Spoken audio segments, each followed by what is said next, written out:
Today is June 17th. It is 11:03 a.m. We have 43 participants on so far for Coffee with Community Services, so we're going to get started. This is a recorded session as we do, and we put these on our YouTube channel usually about a week after we have these meetings. We've got some Alta staff on, so I see some community services specialists. So I see Nicole and Odelia, and Gary and Kate are on there, and Shirley, and our employment specialist Carly is there, and our managers Gino and Nessie is there, as well as Olivia. And I see some of our client services managers, Carol and Dana, are with us this morning as well. And we certainly know that some of our managers and directors join us as we get going with the meeting. So we're going to get started today. We do not have a huge agenda for you, but we, as we've discussed previously, are saving this time as well to answer Hcbs validation questions, and also to give an opportunity for folks to ask questions about the rate study as well. We certainly know that there are a number of things that are coming in, via the email boxes that we have set up, but this is also an opportunity to reach out to our staff. And I see my assistant Zach has joined us as well this morning. Good morning, Zach. So we're going to talk about the Dsp survey, and I saw Tanya Nally pop on for a second, so I might need to call on Tanya to share with us her frustrations that she dealt with this week, trying to get this stuff figured out. And then we're going to discuss the Hcbs, again, the validation and remediation, give you an opportunity to answer questions about that. We're going to discuss the budget and just talk about where we're at right now in our budget season. We're going to discuss the rate study implementation, where we're at with the rate study implementation, and the rate letters. With that, then we do have some things that we're going to share from DDS's website, and then I have a request related to our multifamily housing project that we're doing down in Elk Grove. So, Zach, I have one letter of support from Joe Waquez, but I need one other one for the Able Light Cornerstone Village project down in Elk Grove. So hopefully before the end of this meeting, we will have a provider that either works in Elk Grove or has an office in Elk Grove, or serves folks from Elk Grove, that might be willing to write a letter of support for this multifamily housing project that we are doing. And this is to help support the project be able to get funding from the State of California Housing and Community Development Department for their MHP application that is due shortly. So I'm going to share some pictures of our project, but before I go at the end, let's make sure that we have at least, hopefully, one person in the chat that has weighed in to say that they would be willing to do it. And we do have templates for all of the letters. That's one thing that makes it really easy. All right, so first off, we had a couple more folks that joined, so I certainly would introduce Phil Perez, another one of our client services managers that oversees our residential unit. And you're building up your residential unit right now, Phil. How many staff do you have on in that third residential unit? We have 6 now. Nice. We have 6 in our new unit, and we're continuing to grow. So we're excited to be doing that, and it's a lot of work to be done. So the more the better, right? Spread the love a little bit. Absolutely. And spreading the love is what we were looking for, because we had our 2 Sacramento residential managers and carrying a whole lot of responsibilities. And I think it was a very good idea to bring on a third manager, have another unit, so that we can, again, spread out these responsibilities. Because as Olivia and all of her specialists will tell you, we still continue to get many, many requests to open up new residential care facilities. And those folks need facility liaisons, and those facility liaisons need managers. And we have Rima Cornish, who has also joined us as well, who is our deaf and hard of hearing specialist at Alta California Regional Center. And she works under Olivia, and I see Kelsey has joined us as well, another one of our specialists. So the DSP survey, we had Erica come and talked about the DSP survey, and we certainly had some great feedback from folks like Eric from our Provider Advisory Committee related to it. And so I wanted to just share my screen with the information from DDS's website. We're going to prepare a mailing to go out to everyone related to this. Again, this information is right on DDS's website, and our sincere hope is that you already got the message that came out back in May related to this. But I'm going to share my screen real quickly. And so Tanya and Allie, I see you're back on there, and I know that you and Shirley were corresponding, and I know I sent a message too. So you were part of the presentation, and then it seems like one of the challenges was figuring out where the email got sent to specifically, or who it got sent to. Oh, you're muted.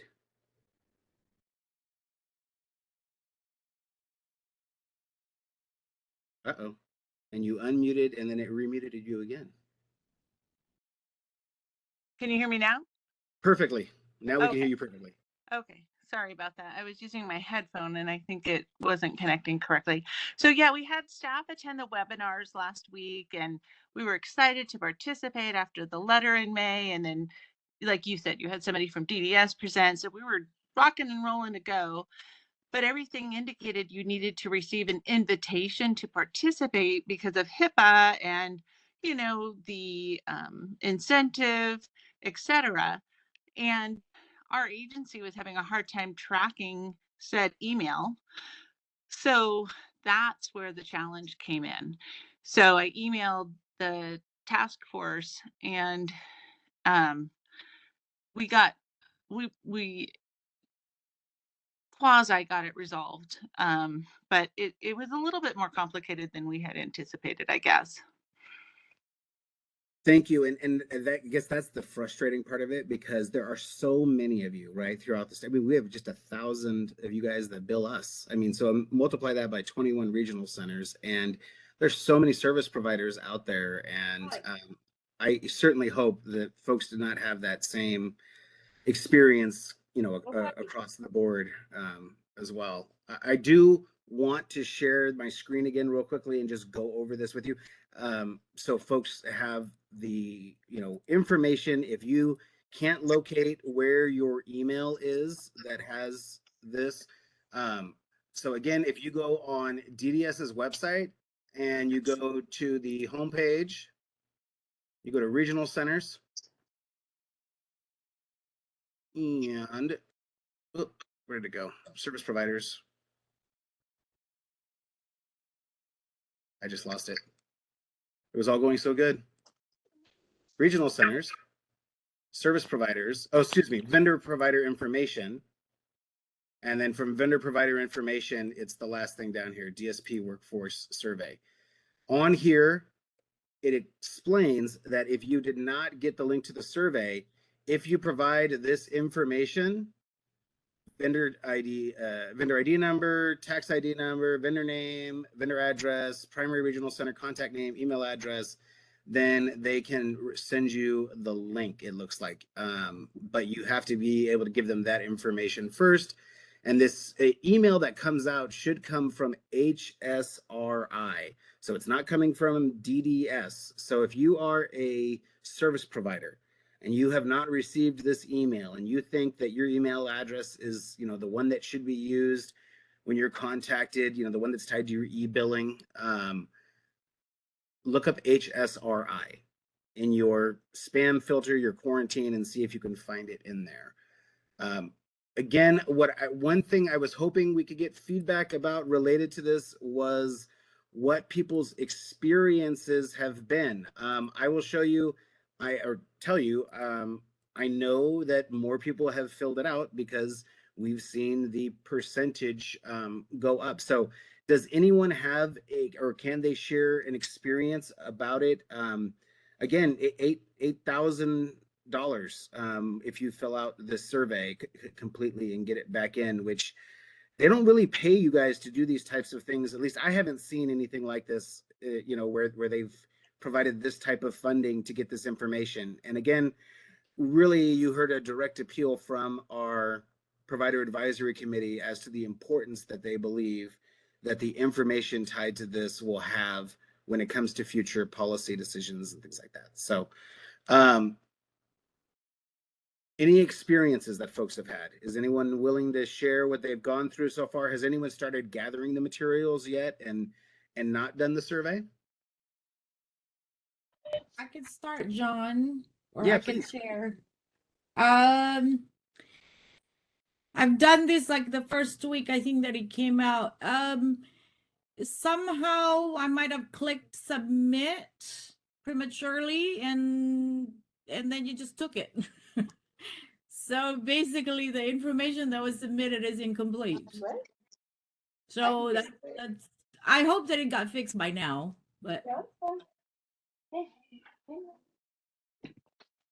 Have you been able to reach back out to them to let them know that you may have submitted a incomplete survey?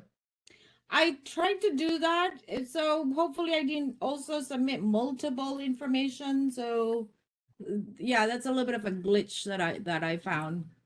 What I would encourage you to do, and this seems like it makes logical sense, is that if you do have a mistake like that that's made, if it's not very clear, I would send that same message with the information, you know what I'm saying? So they know kind of who you are.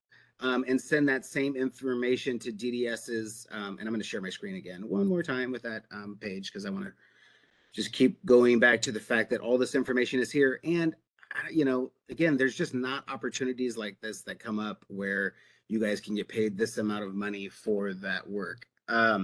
So I think again, getting help and you can provide this information that's here. And I think that might be able to get a little bit swifter response, hopefully. I wanted to just show our response tracker, just kind of give you an idea of where we're at as the percentage of our regional centers that have vendors that have DSPs. We are at, let's see, for survey completion, 0.3% of our providers. And so I think it would be great if we could have maybe not be almost the last of the regional centers when it comes to the percentage of our providers that do this, just because you guys are we're really connected with you guys. Right now, I don't think there's another regional center that meets weekly with at least 60 or 70 of their vendors. And in this case, the vast majority of you are able to get qualified for this. Catherine, yeah, your hand's up. Yeah, I just wanted to provide input. We finished ours at Southside. Yeah. I was able to do it over the course of 2 days, and the save function is great because there's a lot of elements that you have to go and gather data for that may not be in the format that you traditionally gather data. Like it needs to know how many staff you had at the beginning of 2021, at the end of the 2021, what the age ranges are for those staff, what the retention rate of those staff are, what their gender, what their ethnicity is. So it's all information that we had, but we didn't have it in the snapshot that they needed it, or in the breakdown that they needed it, like how many people stayed for 6 months, for 12 months, for 24 months. So it was labor intensive to go back and get all of that information. So my suggestion would be print out the PDF version first, get all of your data, and then just go in and fill it out in one shot is going to be the easiest and probably most productive way to do it, so that you don't make errors. That way you can check all your data, maybe delegate it out to different people in the agency. You get that, and then compile it, and then just have one person enter it all. Because you can share your login so multiple people can go in and edit on the survey, but then you don't want to experience what Delia did where somebody hit submit and it's not ready yet. And I think if I recall correctly, there were instructions on how to fix that, but I don't recall what it said to do. So I can't help with that one. So we know that there is the function to be able to save it, right? And you Yeah, can, there's a like, if function you, to save as you go, and there's also a function to save and exit and then go back into it again. And then there's the submit button. So there's 3 buttons that you can have. so a provider in looking at this may be able to review their records that they keep for their staff, and some things they may be able to answer. Like, are you able to jump around the survey, or do you have to kind of follow it step by step? You have to go through it chronologically, but you can go back and forth. So you If can, you so yeah, print so it I out, kind of went though, yeah. through it, answered everything I knew, and then went back and followed up on the pieces that I didn't have information for.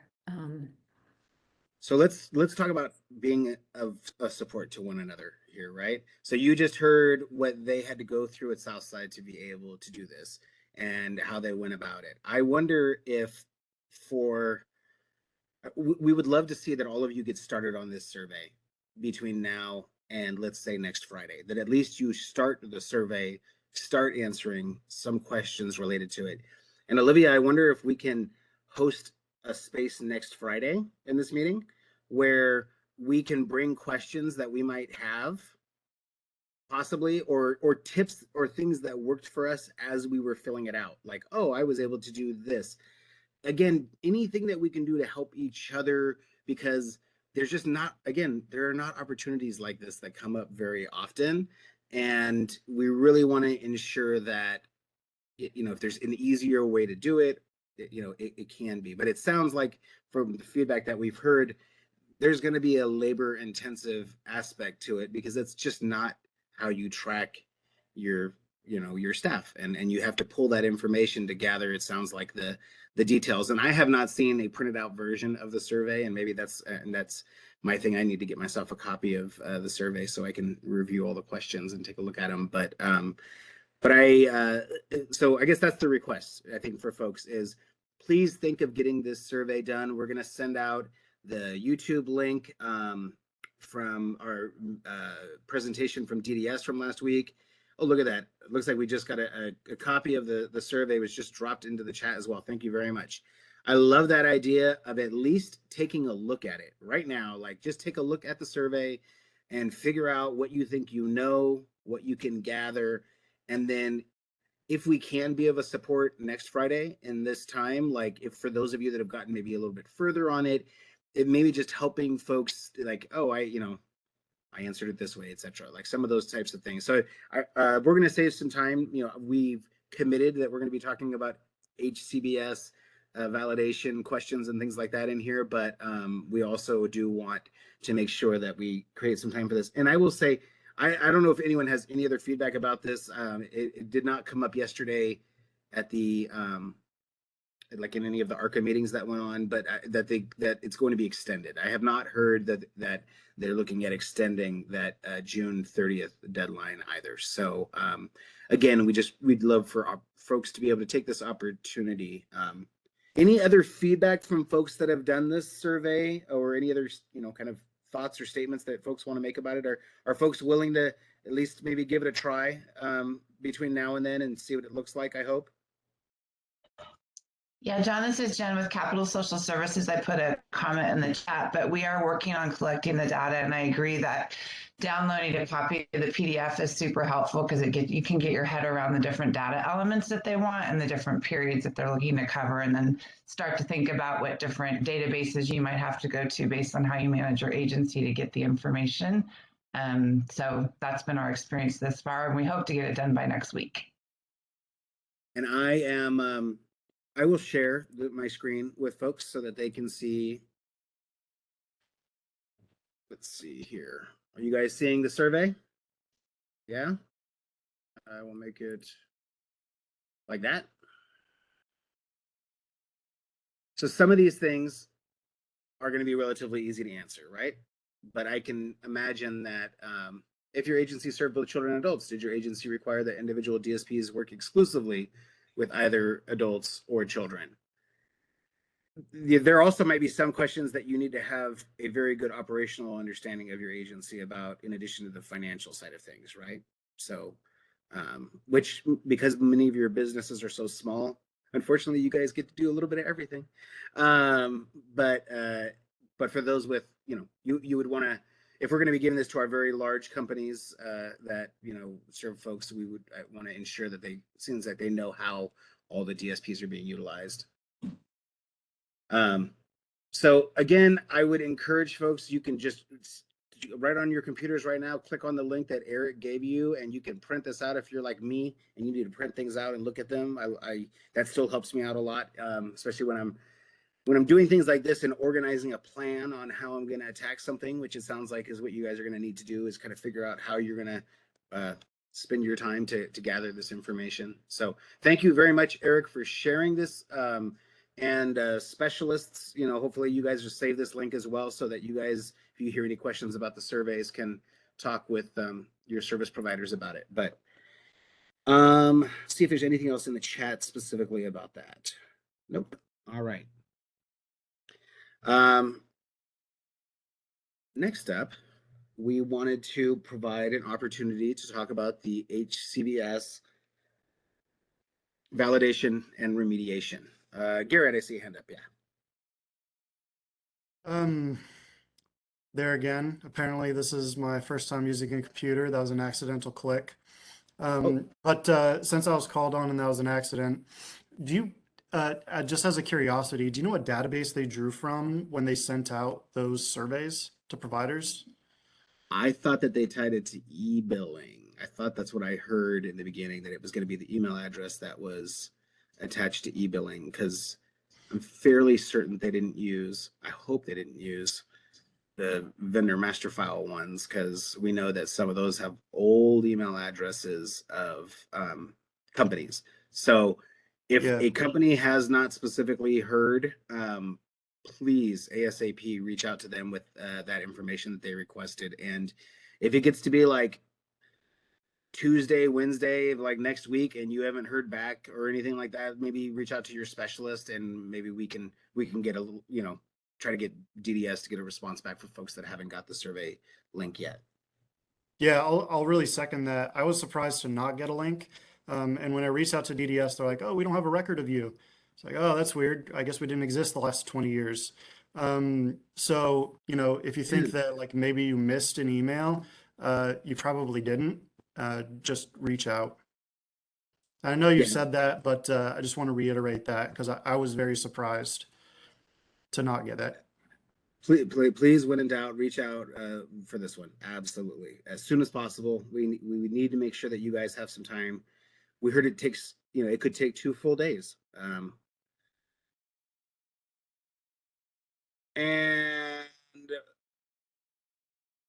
I received a survey. However, my program is not in operation, so I did not complete due to not being completely vendored yet. That's interesting how that one ended up there, and for a program that's not vendored yet. I wonder if it went to one of our @ vendors that was in progress.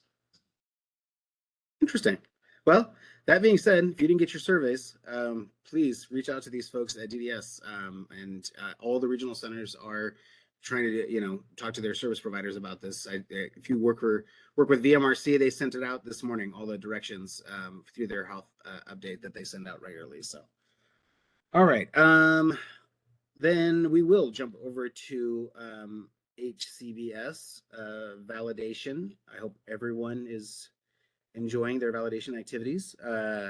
Again, I will say, as soon as we opened up that email box, we had a number of responses that came in like right away. So we know that folks had already started working on these. And so we've got some specialists here. We've got Olivia and everyone but Cindy. So we'll see how good we do if you guys have questions right now, or at minimum, we'll make sure Cindy gets back to you guys on Tuesday. So things that people are questioning, any issues that people are having, questions about the time frames. Validation plans need to be in by June 30th. If you don't turn in your validation plan, you end up on the remediation list. And remediation plans are due July 22nd. Does that sound right? Shirley's nodding her head. All right. So I think that's right. I think that's the July 22nd for the validation and the remediation. Again, this is a desk review. This is not a in-depth type of situation here. This is, in many ways, you all said, we are attesting that we meet all of these different standards, and now, because when we do a self-attestation, CMS requires that it be validated. Again, it doesn't require a lengthy, in-depth process, but you do need to send documents in. Our specialists are going to be taking a look at them, and ultimately, we've got a little bit longer of a time frame to review the documents that are coming in. I believe there was 330 or more vendors, something like that. I thought it was around 330 vendors that were on the list that we were expecting these from. So again, please reach out to Cindy. I know that you and Cindy connected. She wrote us an email about stuff. Anything specifically, Olivia, about that? Yeah, one other thing I wanted to add, and I don't know if this was part of Cindy's presentation last week, was that any provider that did not complete the self-assessment, they will be doing validation at a later date, but we're waiting for more information from DDS. So if you were vendored and didn't complete it, and those were completed in August of 2020, so a lifetime ago, it feels like. So just stay tuned on that. And as soon as we get more information from DDS on how we're going to be assessing those programs, we'll let you know. And then just reach out, please. We're all here to help. We know the timeline was pretty short. So don't hesitate to reach out to Cindy or your specialist or anyone if you're having questions or need some assistance or whatever you need. We're here to help you. So we did want to open it up for folks that had any questions related to the validation activities. And again, I have a feeling more questions will probably come up on the remediation side when people are working on those a little bit more heavily next month, because the validation stuff for many of you, you've got program design addendums, or you've got, information about programming that you're doing that provides that validation, that's needed. And so it really is as simple, hopefully, as taking a snapshot, getting a page out of your program design, and then, giving us an opportunity to be able to review it on our end, and then get it over to DDS and upload it so that you guys get off their list. Can you review how we are to label the supporting documents? So I think we have some specific instructions for that, right, Olivia? Because we have the vendor number, and then we have the category. Yes. The category as well. And so I'll let you maybe share your screen if you have that stuff. I don't know if you do in front of you. I do. So actually, one thing I forgot to mention, and then I will share my screen, is that the PowerPoint and all of the documents are uploaded on our website. Yes. And they're under current service providers, and it's right at the very top. It says Hcbs. So you can actually pull up the PowerPoint that Cindy did last week, and it will show you exactly how to label everything. And all of the enclosures and all of that stuff is right there. And I will share my screen so you guys can see exactly what she's talking about. So service providers and current providers. And let's see, additional information, Hcbs validation process. So current providers, additional information, and Hcbs validation process, but you can also just search for Hcbs validation process and it'll come up. And this is the PowerPoint. Cindy messaged us and said, I'm getting a lot of requests for this PowerPoint. Can we please host it on our website? So there is the PowerPoint. And then the instructions for the labeling are on here, right? So so supporting documents should be labeled as follows: FR1, program design segment, page 10, FR1, weekly schedule. So it's in relation to whichever federal requirement that the document you're uploading is for. What other cool stuff did Cindy put over here? Let's see. Or should we say Herman, or any of our web people. So here's the letters from DDS that went out related to it. So one-stop shop, all the information's right here. just like all this information is also, well, a number of this information is available on DDS's website as well.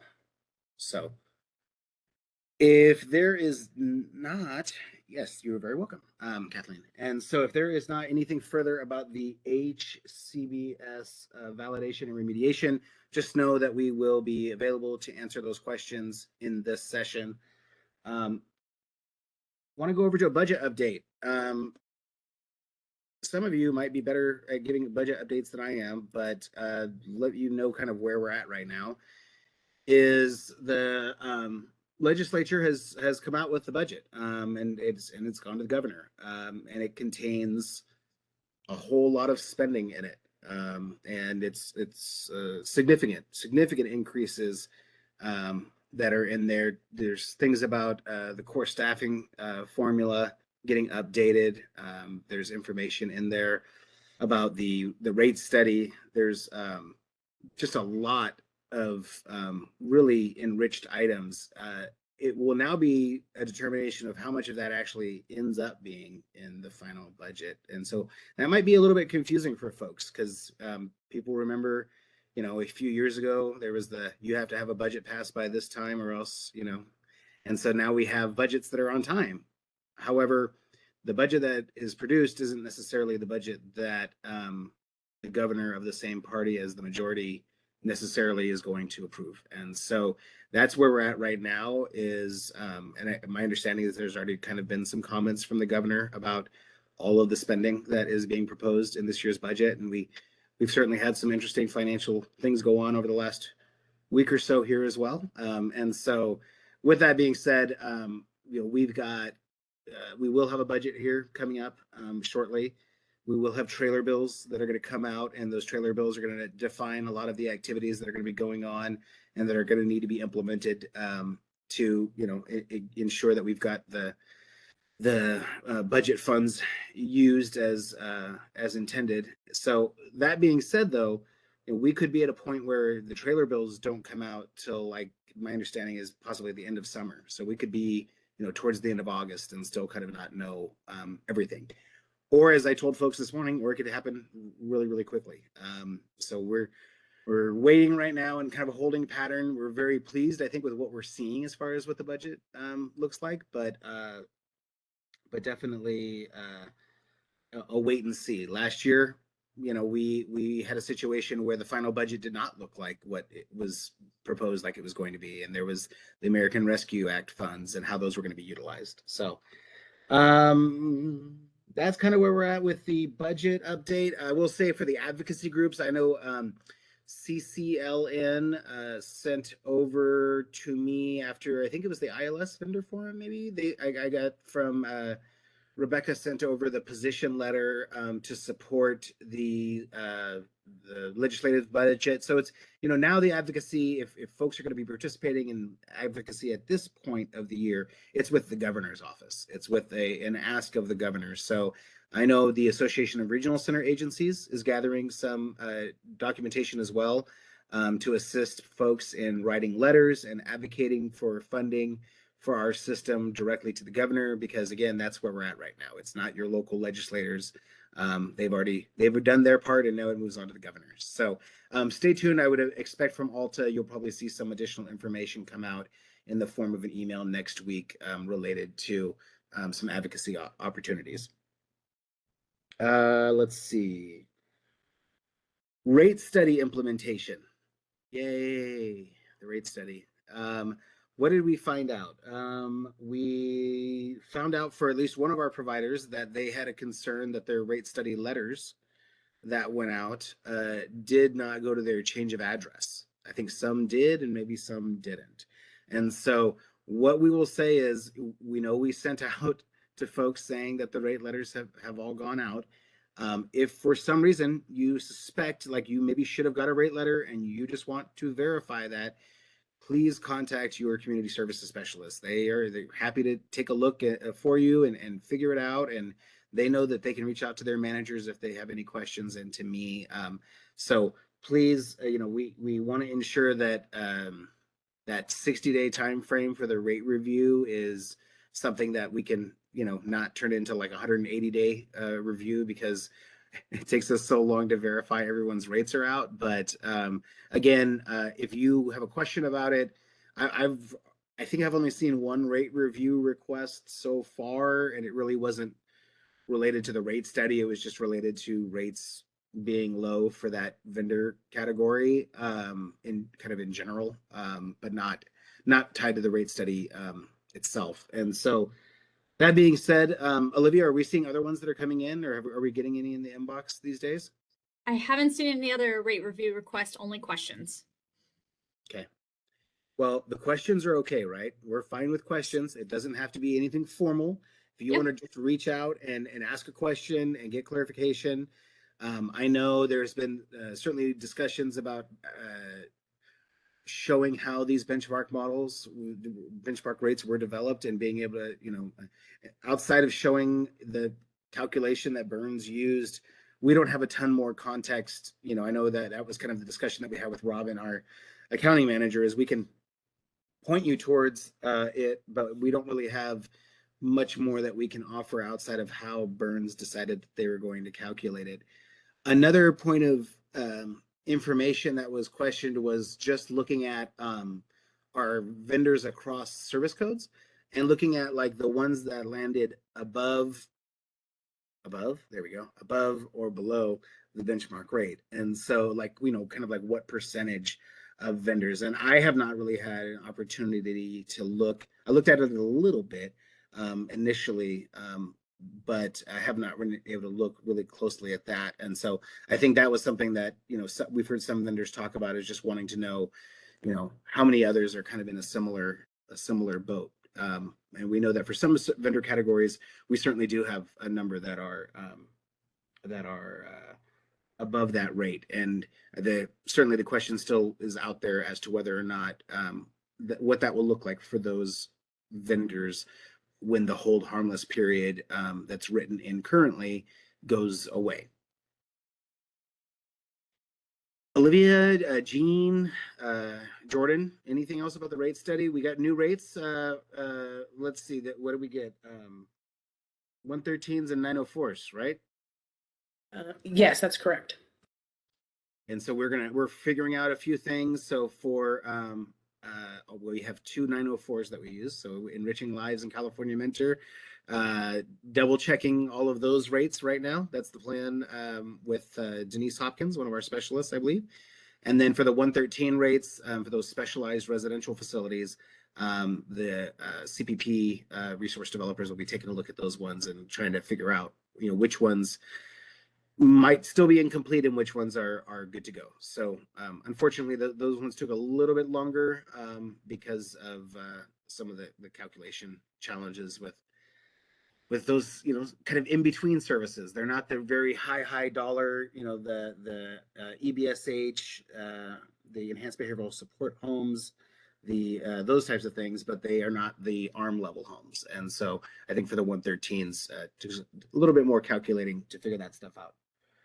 So nothing else about that rate study. All right, then I want to just again talk about and I think we got some folks in the chat that and Zach, I'm sure got people's contact information.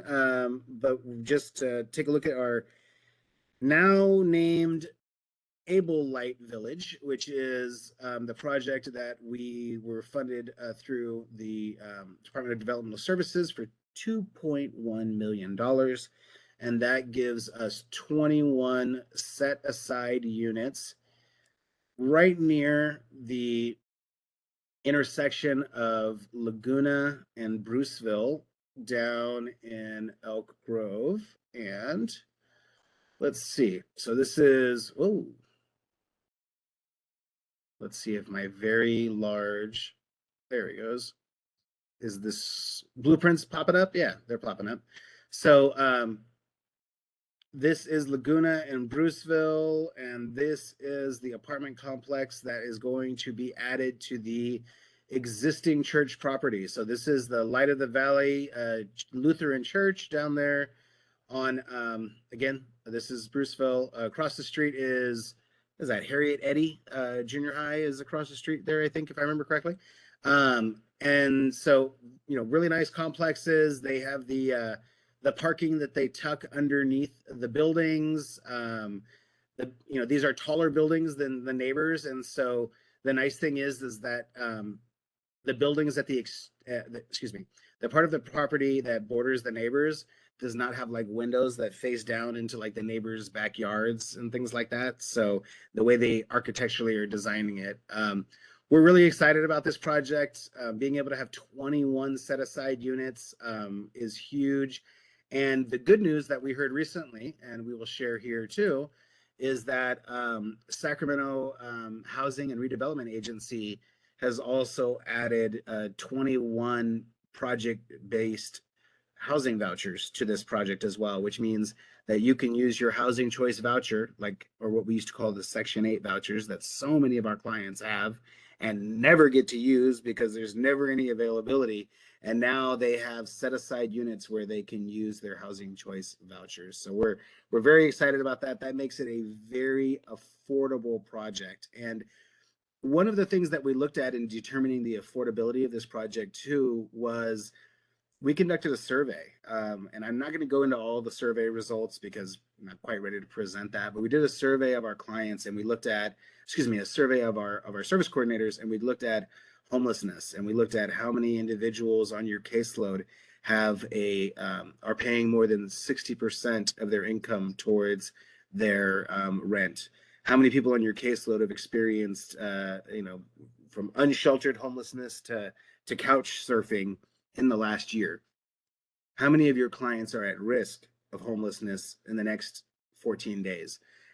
So we've never asked these questions before. We've never gathered like this data with our service coordinators, and our service coordinators are amazing. In 3 days, 120 service coordinators responded back, which is like more than a third of our staff giving responses back to it. And again, it really was powerful and let us know that we really need to continue dedicating ourselves to getting more affordable housing options for our clients, because especially the instability around it, not knowing where the next place you're going to live is, or the couch surfing, staying with family and friends. And some individuals that are experiencing this, and our case management supervisors would know this, are some of our most challenging individuals to serve as well, because they don't have that stability of a place to live. How are you going to participate in your employment services when you have no stable place to live? How are you going to participate in your, think of all the other things that we offer to people too, all the other different supports through even people's forensic and psychiatric needs and everything else that we have services that support people. So that's why we really appeal to you service providers to write letters of support and things like this for these types of projects. And you guys certainly do support a lot of the housing work that we do. We're starting to kind of get known as a regional center that does a lot of housing stuff, which it's a cool reputation to have, because housing is, I think, the key to success for so many people. So thank you for those. I think we had some folks in the chat. I saw Delia was one of them, at least, that indicated that they would be willing to do a letter of support for that project. And again, we have a template that we can send out related to that too. We are doing, and you guys should be aware of this too, like this is not it. Like we have a lot of other housing things that we're working on right now. These are just like the big ones that have DDS dollars attached to them, but there's a number of projects throughout our catchment area in Woodland, up in the Grass Valley area, where we are looking at supporting other housing developments that are going on through writing letters of support. We have a senior housing project in Roseville that we wrote a letter of support for 15 set-aside units in the old courthouse in Roseville. If anyone is familiar with the old courthouse that's not being used anymore down in Roseville on Royer, I think it is, they're turning that into low-income housing, and they're looking at, or senior housing, excuse me, and they want to do 15 set-aside units for people with developmental disabilities that are seniors. And so as you see our aging population of people with developmental disabilities, that's a great opportunity for folks. So always we'll keep you guys in tune on what we're working on in the housing arena, but just wanted to share with you that, we know that the need is out there. The regional center doesn't typically track a lot of the homelessness stuff through our IPP process, but we got some really good insight into it from a number of our service coordinators. Let's see, Jean and Olivia and Jordan. Do we have anything else that we want to touch on before we wish everyone a happy Father's Day weekend? Is that where we're at? That's where we're at. I don't have anything new to add. All righty. Well, then in that case, I guess we will wish everyone a nice weekend. We have celebrating Juneteenth for the first year at Alta California Regional Center.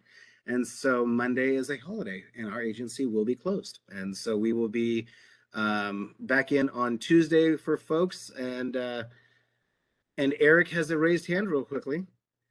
No, you may not start your weekend, folks. Go ahead, Eric. Is Juneteenth just a holiday for Alta staff, or are you guys amending that to also include the recommended holiday schedule for providers? I suspect that will be something that we will add next year, but it was not something that we discussed. It is right now looking at for just Alta staff for this year. Okay, so it's just Alta staff. It's not something you guys are rolling out yet, but may in the future as part of your recommended. It's not the holiday calendar exactly, but it's whatever you recommend providers potentially follow, even though it's a company choice still, correct?